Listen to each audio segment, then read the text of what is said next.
எல்லாம் அல்ல அல்லாஹுவின் நல்லடியார்களே, சகோதரர் அப்ரார் அவர்களுடைய ஜனாசாவில் பங்கு கொண்டு நாம் இங்கே நின்று கொண்டிருக்கிறோம். சகோதரர் பற்றிய செய்திகளை இங்கு வந்தபோது சகோதரர்கள் சொல்லுகின்றதை கேட்கின்ற பொழுது நபி ஸல்லல்லாஹு அலைஹி வஸல்லம் அவர்கள் கூறிய ஒரு ஹதீஸ் தான் நினைவுக்கு வந்தது. நபி ஸல்லல்லாஹு அலைஹி வஸல்லம் அவர்கள் மரணிப்போரை 2 வகையாக வகை பிரிக்கிறார்கள். ஒரு சாரார் அல் முஸ்தரீஹ், ராஹத்து பெறக்கூடியவர்கள். மற்றொரு சாரார் அல் முஸ்தராஹ், அவருடைய மரணம் பிறருக்கு ராகத்தை கொடுக்கும். இந்த உலகத்தில் வாழ்ந்தப்போ மோசமாக மனிதர்களிடத்தில் நடந்து கொண்டு அவர் மரணித்தால் எங்களுக்கு நிம்மதி என்று சொல்லக்கூடிய வகையில சிலர் வாழ்ந்து விட்டு சென்றிருப்பார்கள். இப்படி சில சாரார் இருக்கிறார்கள். இன்னொரு சாரார், அவர்களுடைய மரணம் என்பது அந்த மரணித்த சகோதரருக்கு ஒரு ராகத்தை கொடுக்கும். ஏன்?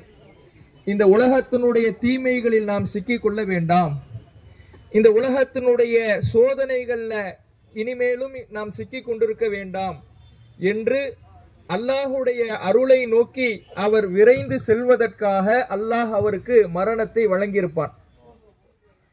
அப்படியான ஒரு ராகத்து பெறக்கூடிய ஒரு மரணத்தை சகோதரர் அடைந்திருக்கிறார் என்பதை மக்கள் அவரை பற்றி சொல்லக்கூடிய தகவல்களிலிருந்து நம்மால் அறிந்து கொள்ள முடிகிறது. வந்திருக்கக்கூடிய மக்கள் அனைவருமே நல்ல பிள்ளை, கோபப்பட்டு பார்த்தது கிடையாது, பள்ளிவாசலனுடைய வேலை என்றால் முன்னுக்கு வந்து நிற்பார் என்று மிக நல்ல விதமாக சொல்லுகிறார்கள். பெற்றோருக்கு இதுதான் அவர் விட்டு சென்ற மிகப்பெரிய ஒரு சொத்து.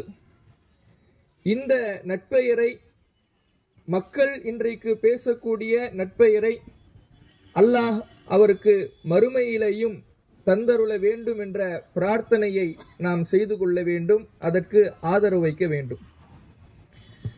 இந்த உலகம் நிரந்தரமற்றது என்பதை சகோதரருடைய மரணமும் நமக்கு பாடம் நடத்திவிட்டு சென்றிருக்கிறது. குல்லு நஃப்ஸின் ஸாயிகத்துல் மௌத், ஒவ்வொரு ஆன்மாவும் மரணத்தை சுவைத்தே தீரும் என்று அல்லாஹ் குர்ஆனிலே சொல்லுகிறான். அதே போல வலவ் குன்தும் ஃபீ புரூஜி முஷய்யதா, பலமான கோட்டைகளில் நாம் நம்மை பாதுகாத்து கொண்டாலும் கூட மரணத்திலிருந்து நம்மால் தப்பவே முடியாது. அப்படியான ஒரு பாடத்தை சகோதரருடைய மரணம் நமக்கு நடத்துகிறது. ஏன்னா கல்லூரிக்கு படிக்க சென்ற சகோதரர் இன்றைக்கு கல்லூரியினுடைய இறுதி ஆண்டை பயின்று கொண்டிருந்தவர். தற்போது அல்லாஹ் அவரை கைப்பற்றி இருக்கிறார். நமக்கு இதிலிருந்து கிடைக்கக்கூடிய பாடம், வரக்கூடிய நாட்களை, இந்த உலகம் நிரந்தரமானது என்கின்ற எண்ணம் யாருக்கும் இல்லை என்றாலும் கூட நம்முடைய செயல்பாடுகள் அப்படியான ஒரு எண்ணத்தை நமக்கு கொடுத்து விடக்கூடாது. எந்த மனிதனும் உலகம் நிரந்தரம்னு சொல்றது கிடையாது. மனிதன் மரணிக்கக்கூடியவன் என்பதைத்தான் எல்லா மனிதனும் ஒத்துக்கொண்டிருக்கிறான். ஆனா செயல்பாடு என்பது, இந்த உலகத்தினுடைய ஆசைகளும், இந்த உலகத்தினுடைய மோகங்களும், இந்த உலகத்தினுடைய வீணும் விளையாட்டும், ஏதோ இந்த உலகத்துல நாம நிரந்தரமாக வாழ்ந்து விடுவதை போன்ற ஒரு செயல்பாட்டை நம்முடைய வாழ்க்கையிலே கொடுத்து விடுகிறது. அல்லாஹ்வை மறந்து விடுகிறோம், இறைவனை தொழுவதற்கு மறந்து விடுகிறோம், ஐவேளை தொழுகை என்றால் என்னவென்று தெரியாமல் வாழ்ந்து வருகிறோம், அல்லாஹுக்கு செய்ய வேண்டிய கடமைகளை நிறைவேற்றாமல் இருக்கிறோம், நன்மைகளிலே பொடுபோக்காக இருக்கிறோம். இப்படியான வாழ்க்கை வாழக்கூடிய நாம் சற்று சிந்தித்து பார்க்க வேண்டும்.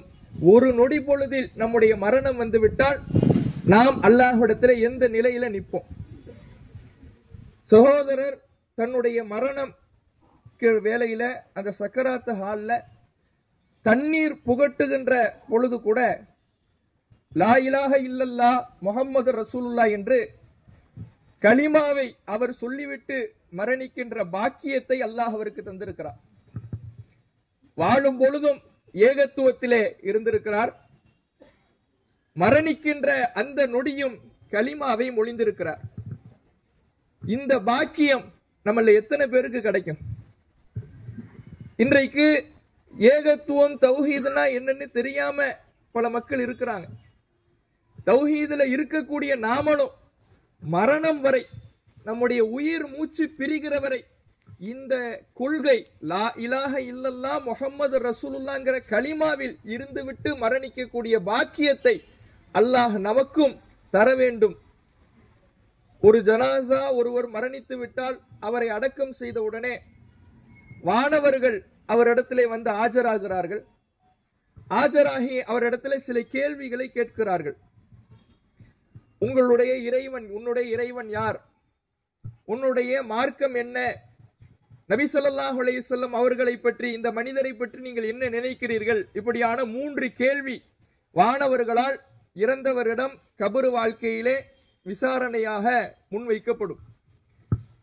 அப்படி கேட்கின்ற பொழுது தீய வழியிலே இருந்தவர்கள், பாவிகளாக இந்த உலகத்திலே வாழ்ந்தவர்கள், இந்த உலகத்தில் வாழ்ந்த பொழுது அவர்களுக்கு அல்லாஹ்வை பற்றி தெரிந்திருந்தாலும் கூட, நபி ஸல்லல்லாஹு அலைஹி வஸல்லம் அவர்களை பற்றி அவர்கள் அறிந்திருந்தாலும் கூட, இஸ்லாத்தை பற்றி அவர்கள் தெரிந்திருந்தாலும் கூட, இந்த உலகத்துல வாழும் பொழுது அல்லாஹ் சொன்ன வகையிலே வாழாதவர்கள் அந்த கேள்விகளுக்கு எந்த பதிலையும் சொல்ல முடியாமல் தவிப்பார்கள். அப்போது வானவர்கள் அவரிடத்திலே, அந்த தீயவர் மனிதரிடத்திலே சொல்வார்கள், நீ மார்க்கத்தை படிக்கவில்லை, மார்க்கத்தை தெரிந்து கொள்ளவில்லை என்று சொல்லி இரும்பு சுத்தியிலால் அவருடைய பிடரியிலே வேகமாக அடிக்கப்படும். அந்த ஜனாசா அலறுகின்ற சத்தத்தை மனித ஜின்னு வர்க்கத்தினரை தவிர அனைத்து உயிரினங்களும் செவியேற்கும் என்று அல்லாஹ்வுடைய தூதர் அவர்கள் சொல்லுகிறாங்க. அதே சமயம் ஒரு நல்ல மனிதராக இருந்தால், இந்த உலகத்தில் வாழும் பொழுது அல்லாஹும் அல்லாஹுடைய தூதரும் காட்டிய வழியில் வாழ்ந்து மரணித்திருப்பார் என்றால், அவரிடத்துல இந்த கேள்விகள் கேட்கப்படும் பொழுது ஒவ்வொரு கேள்விக்கும் என் இறைவன் அல்லாஹ், என்னுடைய தூதர் முஹம்மது நபி ஸல்லல்லாஹு அலைஹி வஸல்லம் அவர்கள், என்னுடைய மார்க்கம் இஸ்லாம் என்று அனைத்து கேள்விகளுக்கும் பதிலை அவர் சொல்லிவிடுவார். அப்போது வானவர்களால் அவருக்கு சொல்லப்படும், நம் சாலிஹன், நல்ல முறையில் உறங்கு என்று அந்த நல்ல சகோதரருக்கு சொல்லப்படும். இப்படி விசாரிக்கப்படும் பொழுது மரணித்த சகோதரர் இந்த கேள்விகளுக்கு சரியான முறையிலே பதிலளிப்பதற்காக உங்களுடைய பிரார்த்தனையை நீங்கள் செய்து கொள்ளுங்கள். ரசூலுல்லாஹ் சொல்றாங்க, சலூலஹு தஸ்பீத், இறந்தவருக்காக அவர் உறுதியோடு பதிலளிப்பதற்கு அல்லாஹ்விடத்தில் நீங்கள் கோரிக்கை வையுங்கள் சொல்றாங்க. இந்த மரணம் நமக்கும் ஒரு பாடம், நமக்கு ஒரு படிப்பினை. இறந்த மரணித்த சகோதரருக்காக நாம் இந்த இடத்துல துவா செய்துவிட்டு களைய வேண்டும். நம்முடைய இன்ன பிற துவாக்களிலேயும் அவரை இணைத்துக் கொள்ள வேண்டும். கூட்டு துவாவுக்கு இஸ்லாத்தில் அனுமதி கிடையாது. அவரவர்கள் தனித்தனியாக துவா செய்து கொள்ள வேண்டும். இப்படி இந்த இளம் வயதுல ஒரு சகோதரர் மரணித்திருப்பது கேட்கக்கூடிய நமக்கு ஒரு பேரிடியாக, மிகப்பெரிய ஒரு துயரமாக, ஈடு செய்ய முடியாத சோதனையாக இருக்கிறது.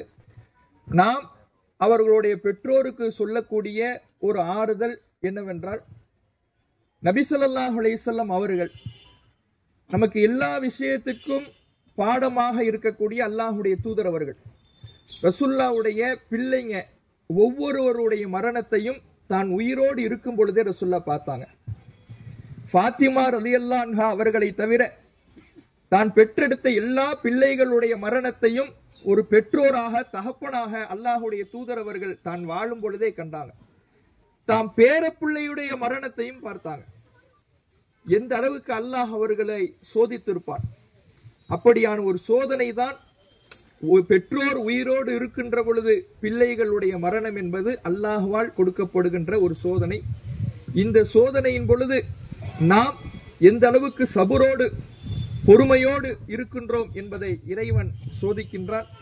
நாம இறுதி வரை பொறுமையோடு நபி ஸல்லல்லாஹு அலைஹி வஸல்லம் அவர்களை முன்மாதிரியாக கொண்டு செயல்பட வேண்டும். அது போன்ற ஒரு ஆறுதலான அரவணைப்பை அவர்களுடைய பெற்றோருக்கு நாம கொடுக்க வேண்டும். இறந்த சகோதரருக்காக அதிகமாக துவா செய்யுங்க. பெற்றோருடைய மன அமைதிக்காகவும் நீங்க துவா செய்யுங்க. ஏன்னா இமாம் அவங்க மக்களிடத்துல சொல்லும் பொழுது கூட அந்த நேரத்திலையும் ஒரு சமுதாய அக்கறையோடு, ஏன் புள்ள இன்னைக்கு இப்படியான ஒரு ஜனாசாவாக இருக்கின்றான், உங்க பெற்றோருக்கு இளைஞர்கள் இது போன்ற ஒரு நிலைமையை ஏற்படுத்தினாதீங்க, வாகனத்தை கவனமா கையாளுங்க என்று ஒரு தகவலை, ஒரு பாடத்தை உங்களுக்கு கொடுத்திருக்கிறாங்க. நாம இன்றைக்கு கவலையோடு இருக்கிறோம். எல்லோருடைய மனமும் ரொம்ப ரணமாக இருக்கிறது. இந்த கவலை ரணம், ஒரு மரணித்த சகோதரர் அவர் நமக்கு ஒரு பாடமாக இருக்கிறார் என்றால், இளைஞர்களுக்கு அந்த தகப்பனார் சொன்ன பாடத்தை இளைஞர்கள் ஒவ்வொருவரும் எடுத்துங்க. அல்லாஹ் சகோதரருக்கு பாவ மன்னிப்பை வழங்கி நாளை மறுமையிலே சுவனத்திலே அவரை ஒன்று சேர்ப்பானாக. அவரை பெற்றெடுத்த பெற்றோருக்கு மன அமைதியை வழங்குவானாக என்று பிரார்த்தித்து எனது உரை நிறைவு செய்கின்றேன். இஸ்லாம்.